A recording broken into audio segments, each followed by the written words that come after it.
we have a great video in store. Before we get into it, I want to thank our unofficial sponsor, Pet Adoption. Pet adoption is something that is extremely important to me. We always had animals in my family growing up, and we always got them from shelters. We didn't get them from breeders. Pets need homes. There are so many animals that have absolutely nothing wrong with them that are waiting to be adopted, and they're being euthanized because the shelters fill up and they got to make room, and it's just terrible that that happens. So consider, if you're going to be taking on a new furry friend into your home, don't go to a breeder, don't go to a puppy mill. Don't get a puppy, get a dog that's down on its luck, or a cat that's older, that was abandoned by somebody and wants a second chance at life. Oftentimes, shelters will have programs where it won't even cost you anything to adopt it. They'll waive the adoption fee. Check out your local shelter if you're looking for a new companion. Search around and give an animal a second chance that's down on its luck. With that, you guys, let's get into a great video. Hi everybody, I'm back. We had some delays in putting out content. We'll talk about it in between the pond. I had a lot of stuff happen in my personal life, but I'm back. Before we get into anything, I got a gift from Mr. Darth Sadius Dakota, one of my Whatnot customers. He sent me a letter. He said, "You Portman, I hope this box finds you well. Being in the military, I travel around the world. One of my recent trips took me to the Republic of Georgia, a small country south of Russia. Folks there are mighty proud of their wine and their cha-cha. The cha-cha is damn good. I want to gift you some for your drinking pleasure. I love watching your videos and occasionally buying a coin or two at your auctions." buys more than that. Okay, so he sent me, said this before, I don't like getting gifts. It makes me uncomfortable, and I especially don't like things that I can put in my body because people hate me and I always think poison. So if I don't know you, please don't send me this stuff, because I usually have to throw it away because like I get a lot of threats of violence against me. So, but in this case I know the individual. So what did he send me here? Oh, it's alcohol. 45%? Distilled and bottled in Georgia. Yeah. I got something pretty cool here. This is a consignment item. This is a $500 bill. The customer wants $1,750. What's interesting about these bills, when I worked for the old man, I saw these 2 or 3 times. We paid $800 on one, and we paid, I think, $1,000 on another one. We got, I think, about $1,200. These have gone up considerably in value since I got into this business 5 years ago. $1,750 is actually a pretty good price for these. You're looking at low end $1,500, high end, if it's uncirculated, you might be paying 10 grand or more for something like this. They did not issue many of these. Now, they started issuing these in 1918. They issued $500, $1,000, $5,000, $10,000 bills. And this, you can actually spend this. I wouldn't recommend doing it, but you can. What's interesting about these, because they made so few, these were mainly made for bank transactions just to facilitate it, make it easier, because you're walking around with a big suitcase full of cash. Or you can condense it into $10,000 bills, save yourself the hassle. It made it easy for money launderers like Al Capone, though. And another problem with these, they didn't put in the anti-counterfeiting measures that they put in other bills. So these did get counterfeited a lot. So if you're gonna be buying one, make sure it's authentic. I would recommend getting one graded from either PCGS currency or PMG. I personally prefer PMG. They're more known for grading currency. Make sure this is legitimate. Check out the serial number, because I have seen these faked before. These notes were also issued as gold certificates. Those are even more expensive and rare. And then of course, if you have a star note, once again, more expensive and rare. But if you're a collector of currency, this is definitely something you're gonna wanna have in your collection. This is in my opinion, one of the coolest pieces ever issued of American currency. I will say, it's got William McKinley on the front, and the back it just says $500. It's not a terribly exciting note. Versus this one here, another consignment item from the same customer, Iowa Coin Guy, by the way. Follow him on social media. I've done a ton of business with him. He wants $650 for this one. And in my opinion, this is a much more interesting note that you can get at a better price. I think people would be equally as impressed with this.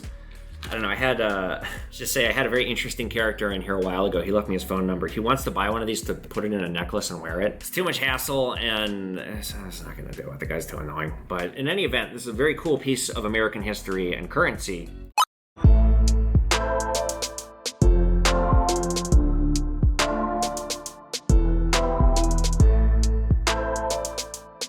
And then you got a 10 ouncer.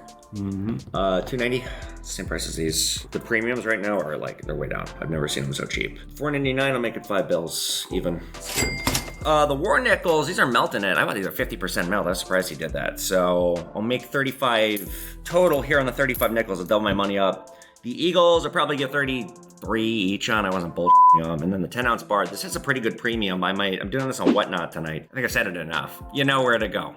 to get it. By the time y'all are watching this, it's sold, but great deals like this on my whatnot. All right, we got some stuff coming in here. Oh boy, I Stacking NYC sold me this, you guys. Follow Stacking NYC.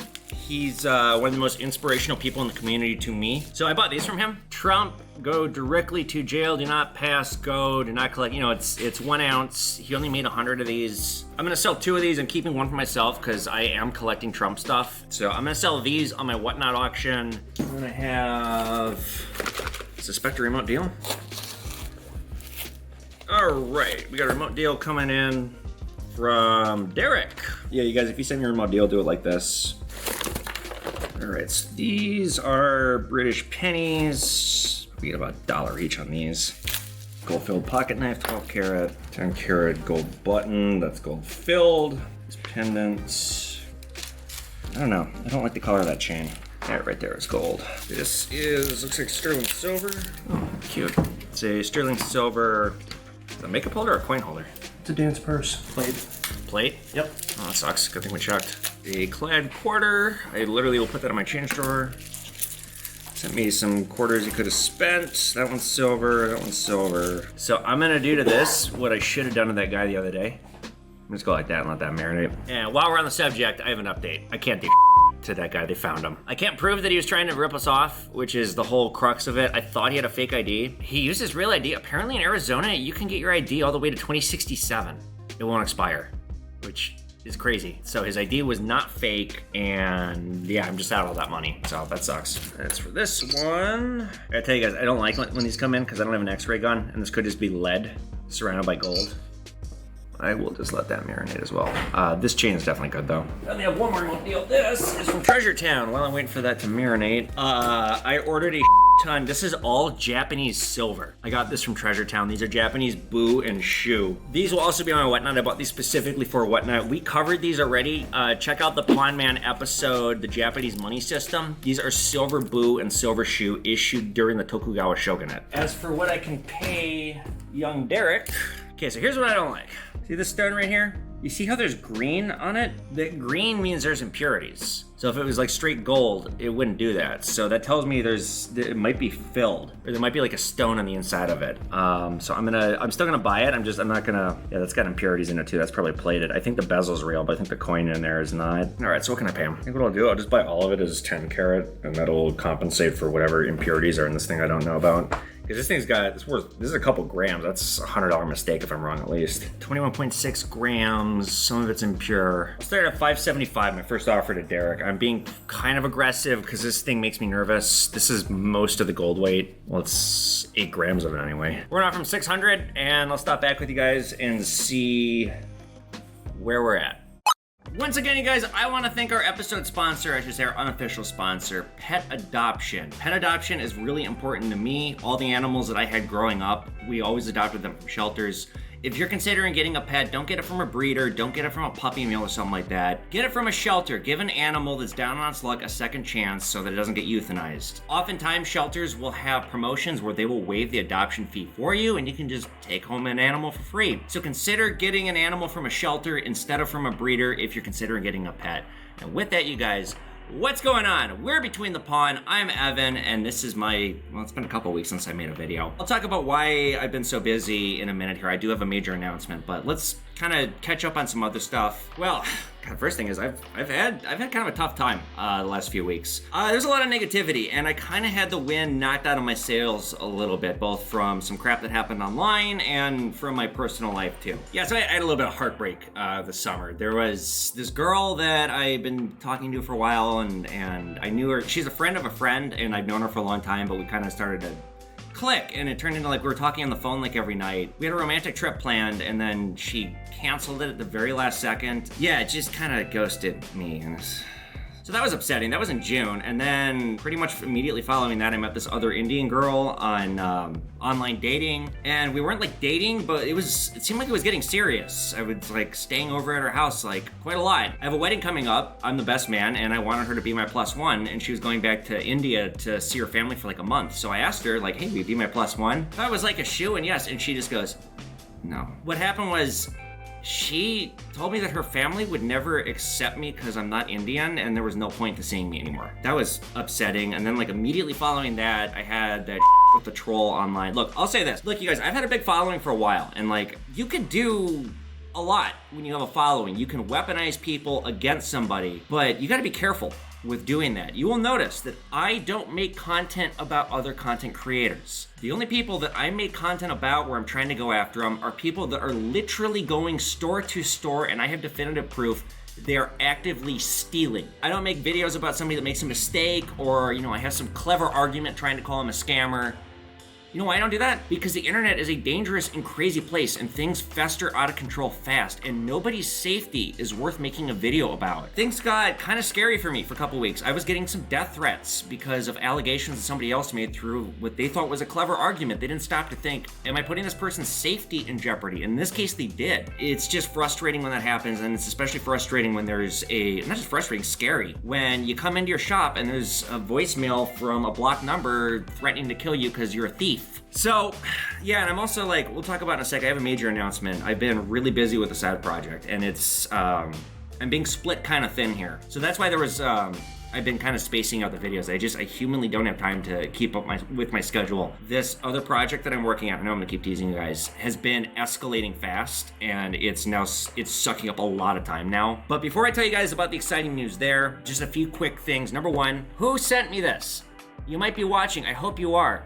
We reached a deal on Instagram. It was a trade. I was sending them 3 ounces of silver for 2 clad DPRK coins. They sent this to me, but they didn't include their username. And I looked up their name from the package, and the package got thrown out.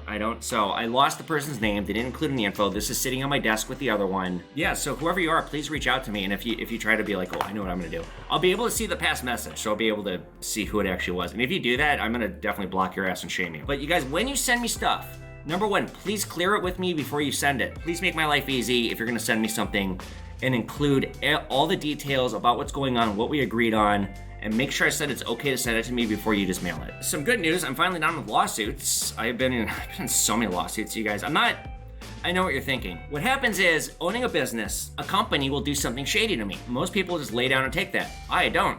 I sue. I've won everything but one, and the reason why I didn't win the one, I was up against a lawyer. Like, I was representing myself, because that's what conciliation court is, and the company that I was going after for damages had a law firm deal with me, and the lawyer pulled case law, and I didn't do any case law, because that takes a while, so that's why I lost that one. But I just, right before hitting record, I just got a settlement offer, and I'm gonna take it. So I have one more lawsuit, but I'm gonna do that when I get back from China. And speaking of China, so here's the big exciting news. In December, I retained an entertainment attorney to represent me and move forward with building a brand and a business for myself in China. Now, I waited 2 years because I thought it was the appropriate thing to do. This thing with China with the World War II book, it got so big, and I have this massive following in China. I am one of the most popular Americans in China right now because of what I did. I don't want to make a quick cash grab because the whole thing was about something I didn't want to make any money about at all. And, I'm looking at this like, I'd be a fool not to do something with this. So I hired this attorney. He is Chinese American, and he has built an entire team for me in China. I have a business now in China, the Evan Kale Cultural Studio. I am going to China in November for a month. I'm doing a full press tour around the country, but I'm also going to be meeting a lot of industry contacts in the entertainment industry. And going forward, I'm building an entertainment company in China. Well, I can't really tell you guys very much more, but the ultimate goal is to build a bridge between America and China of cultural export. So I'm going for a month. And when I go for a month, unfortunately, there won't be any videos because the content, that's what I'm doing. Just going forward, you guys, this is what I've been working on, the shadows, and what's been taking so much time. I am on Douyin. I am one of the top streamers on Douyin. I got on there finally because it's not easy as an American to get on there. I'm streaming live on there 3 times a week, which entails me, because of the time difference, waking up at 6 a.m. And then I come into the store, I work a full day, and then I do the whatnot auction. So you can kind of see now why I am so busy. If you have Douyin, I strongly recommend you check out these lives. I'm also learning Mandarin. I started learning Mandarin about 6 months ago. More information and more details about this trip. I have the exact date. I can't share what it is yet. Ultimately, my role here is changing a little bit. And that is just the streaming thing, building this brand in China. This is really what I need to be focusing now. I'm not abandoning you guys. I'm still even in a couple years, I still plan on working at my store a couple of days a week. It's just, I'm kind of starting to step away to do more of this because this is more important right now. And I want to mention to you guys and let you guys know, there's no need to have to do the deal with me. My staff is fully capable of doing everything that I can. I train these people. Like I said, they can do everything I can do. Oftentimes they know more than I do. So if you come here and I'm not here, don't be disappointed and walk away. All right, so with that, you guys, let's get into the questions. All right, first question is coming in from Nick Chinchok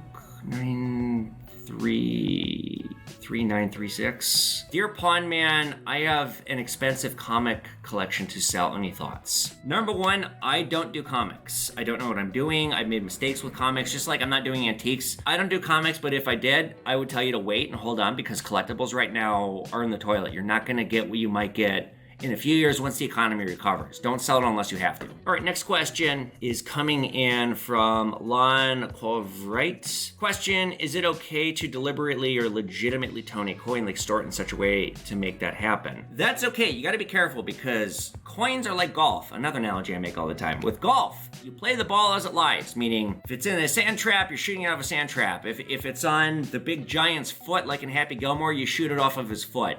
A coin, as you found that coin, is the condition and quality that coin is supposed to be in forever. You can't do anything to doctor or enhance it because if they catch you doing that, they might say artificial toning, questionable color. There are certain things you can do that they probably won't pick up on, but you are taking a chance when they do that. One thing I've heard, you can stick it in like old newspaper, put it in a plastic bag and stick that away. Yeah, there are ways to do it. You just need to be careful. Don't do something like put it in an oven or something like overly manipulative. It's got to kind of be more of a happy accident. Question! Question! Write and direct the 2004 abomination on screen, Alexander. And then have the audacity to unleash a 4-hour director's cut onto the world. That is the worst movie ever made by far. Oliver Stone should have his eyes ripped out, hands chopped off for molesting the word cinema. Everything this fictitious serial killer has done in all these stories that I think are funny, making that movie and everybody who participated in it is every bit as bad as this monster that is Tickle Monster Gal. That movie. Don't ever watch that movie. Trust me, you've never seen it. You know what the 7th circle of hell is if I get there? It's gonna be me strapped to a table, a cold table, and I got people slowly chewing because I have misophonia and that sound in my ears, and the director's cut is gonna be on repeat. That is the worst version of hell. So anyway, Tickle Monster Gal says, what's the best country's currency to collect? I would say probably American currency. It tends to have the highest premium. It tends to have the largest collector market. More people seem to collect American currency than anything else. So there you go. I would say probably American currency. Question 4, coming in from St. Mithy. So how much of a cut does Whatnot take? It varies because sometimes they do specials. It can be as little as 4%. It can be as much as like 9%, but it is way better than eBay. We're like kind of getting close to shutting down our eBay because the fees are too high and it's kind of ridiculous on eBay. Whatnot is where it's at. If you want to sell on Whatnot, you can get my code to buy. You can also get my code to sell. And if you sell with my code, we each get money too. So look for that in my video description. There's a Linktree link. It'll take you and you can check it out. All right, next question coming in from Ryan Edgewood 8385. This is a really, really good question, by the way. If you were able to time travel to any point in history and grab one item, where are you going and what are you grabbing? So I love these thought experiments because I love thinking about time and just like abstract physics and stuff. So if you're gonna go and grab something and remove it, you might massively change time. Honestly, back to the last episode, the Soviet episode, I would grab one of the Romanovs' jewels because they had a lot of them. Many of them have never been found. They're millions of dollars each. I don't think they'd miss just one.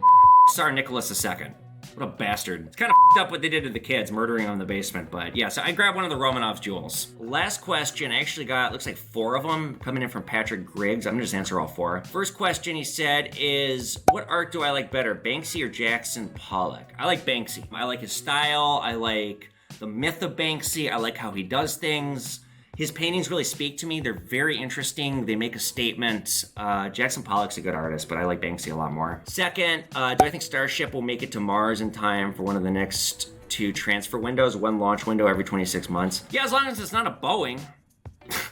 I don't know. Going to Mars is going to be really hard, and I would not want to be the first generation going there. All the things leading up to it and all the things that we do with it are definitely going to be difficult. Third, if you were to answer, and I'm going down a cult rabbit hole, I'd like your opinion on the Hasidic Jewish sects. Like, how much could I relate with them, or maybe what I think of them? Thanks. So there's a show, it's got Steve Carell. He's a psychologist, or psychiatrist. Yeah, he's a psychiatrist, and one of his patients is a serial killer that kidnaps him and wants to, like, get therapy for being a killer.